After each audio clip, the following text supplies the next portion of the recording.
Dans notre lecture de la Bible, nous pouvons comprendre que le 7e roi et le 8e roi font partie de la même bête, et qu'une confrontation doit avoir lieu entre ces deux puissances à la fin de ce monde. Plusieurs éléments peuvent nous amener à cette conclusion. L'un d'entre eux concerne Jérusalem. Selon cette compréhension prophétique, le 8e roi doit s'en prendre à Jérusalem, alors que celle-ci est associée au domaine du 7e roi. Rien que sur cet aspect, nous pouvons envisager qu'une confrontation majeure puisse avoir lieu entre ces deux puissances. La Révélation nous donne justement des éléments concernant ces deux rois. Et les 10 cornes que tu as vues sont 10 rois, qui n'ont pas encore reçu de royaume, mais qui reçoivent autorité comme rois pendant 1 heure avec la bête.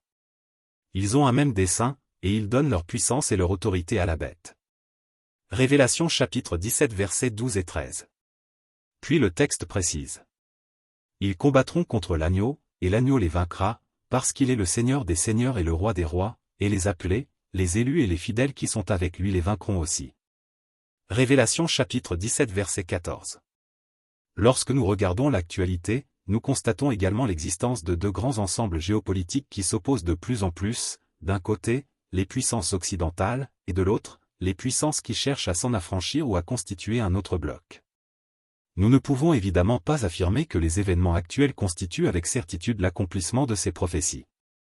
Mais si nous sommes réellement proches de la fin de ce monde, il est logique de penser que les événements annoncés par la Bible et ceux que nous observons dans l'actualité doivent progressivement se rapprocher et présenter des correspondances. C'est pourquoi il est intéressant de suivre attentivement l'évolution des relations entre les grandes puissances, leurs alliances, leurs préparatifs militaires et leurs déclarations. Le trône de la bête. La Révélation nous parle également du trône de la bête sauvage et de sa destruction. Une étude attentive des prophéties permet, selon cette compréhension, d'identifier ce que représente ce trône et où il se trouve. Le chapitre 16 de la Révélation déclare. Le 5e versa sa coupe sur le trône de la bête. Et son royaume fut plongé dans les ténèbres, et les hommes se mordaient la langue de douleur. Révélation chapitre 16 verset 10. Ce passage montre que le trône de la bête lui-même devient la cible du jugement. Le chapitre 17 nous donne ensuite une information particulièrement importante sur la manière dont les événements vont se réaliser.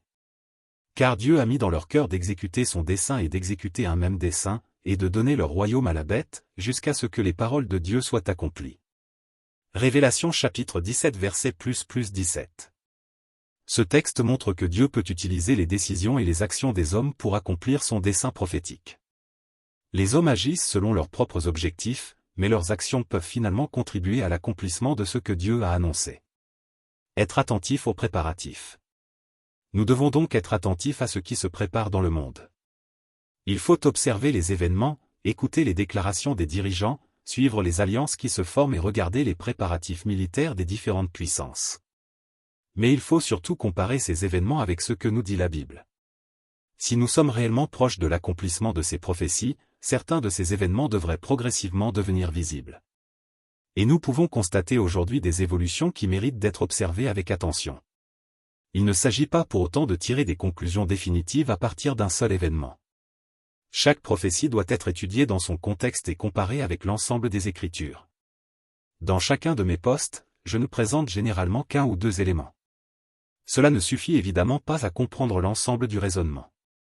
C'est en mettant bout à bout les différents passages bibliques, les prophéties et les événements que nous pouvons commencer à avoir une vision plus globale. Je vous invite donc à suivre les prochains posts afin de découvrir progressivement les différents éléments de cette réflexion et de comprendre comment ils peuvent s'articuler les uns avec les autres. Le but n'est pas de prétendre tout savoir à l'avance, mais d'étudier, de comparer, de réfléchir et de rester attentif à l'accomplissement des paroles bibliques.